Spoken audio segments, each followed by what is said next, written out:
السلام علیکم عزیز طلباء و طالبات. آج یہ ہمارا جو حدیث پاک حدیث ہم پڑھ رہے تھے تو حدیث نمبر ہماری 16 ہے.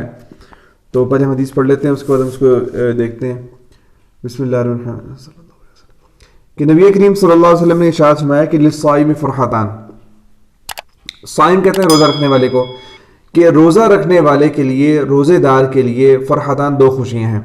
فرحت عند افطارہ، ایک خوشی جو ہے اس کے روزہ افطار کرنے کے وقت، وہ فرحت عند لقاء ربہ، اور دوسری خوشی جو ہے وہ اس کی اپنے رب سے ملاقات کے وقت. اب اس سے پچھلے حدیث جو ہم نے پڑھی اس میں بھی نبی کریم صلی اللہ علیہ وسلم نے روزے کا ایک بہت بڑا فائدہ بتایا تھا کہ روزے سے پچھلے سارے گناہ انسان کے معاف ہو جاتے ہیں. اب اس کے اندر بھی بہت ہی عجیب اس کا روزے کا فائدہ اللہ تعالیٰ نے ارشاد فرمایا. دیکھیں، اب روزہ فرض ہے.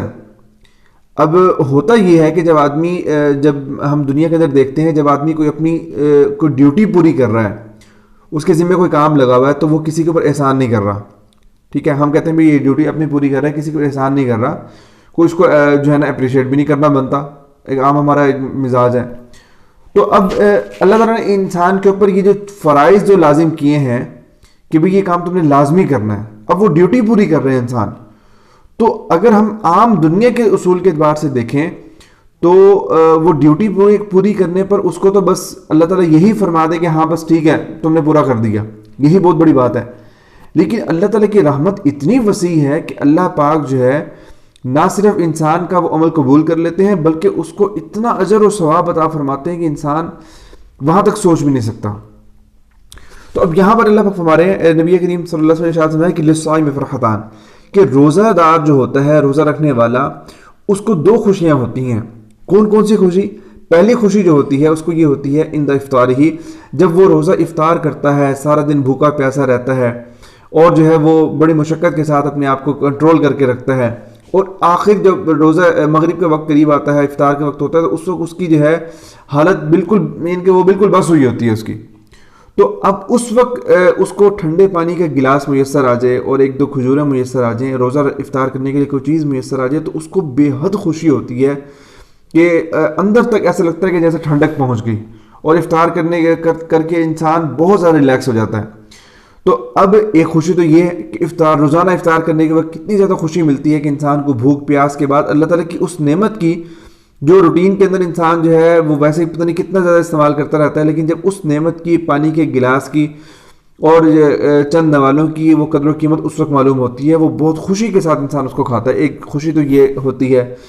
اور دوسری خوشی آپ صلی اللہ علیہ وسلم نے ارشاد فرمایا کہ عند لقاء ربہ، کہ روزے دار کو روزہ رکھنے کے بدلے میں اللہ تعالیٰ اپنا دیدار اور اپنی ملاقات نصیب کریں گے، اس کو اپنی ملاقات جو ہے اس کے مقدر میں لکھ دیں گے، اور اس روزے کی وجہ سے اس کو اللہ تعالیٰ کی ملاقات ہوگی. تو اب یہ اتنا بڑا روزے کا فائدہ ہے کہ اس کے سامنے دنیا کے جیسے سینکڑوں دنیا بھی ہوں اور اس کے سارے فائدے، سارے کے سارے خزانے اس کے سامنے کوئی حیثیت نہیں رکھتے. کہ اللہ سے ملاقات ہوگی اور اللہ کا دیدار ہوگا، اللہ کی انسان زیارت کرے گا، اللہ کی زیارت کرے گا، اللہ سے ملاقات کرے گا. تو ہم دنیا کے اعتبار سے دیکھیں نا، اگر ایک آدمی کو ٹائم مل جائے وزیر اعظم سے یا جو ہے وہ صدر سے کو ملاقات کرنے کا، تو وہ اس کو سمجھ نہیں آ رہا ہوتا میں کیا کروں، لیکن اتنا زیادہ وہ ہو جاتا ہے. تو اب پوری کائنات کا جو خالق اور مالک ہے وہ آپ کو ملاقات کا ٹائم دے رہا ہے.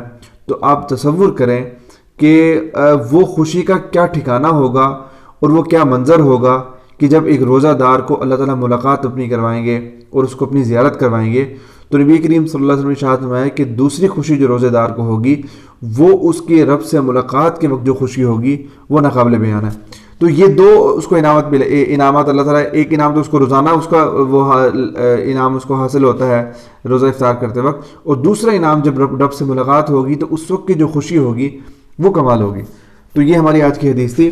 تو فرحت کا مطلب ہوتا ہے خوشی، فرحتان دو خوشیاں، اور لقاء کا مطلب لقاء ربہ، عند لقاء ربہ، تو لقاء کا مطلب ہوتا ہے ملاقات کرنا. تو یہ ہماری آج کی حدیث تھی. انشاءاللہ اگلے لیکچر میں اگلی حدیث پڑھتے ہیں. بہت شکریہ.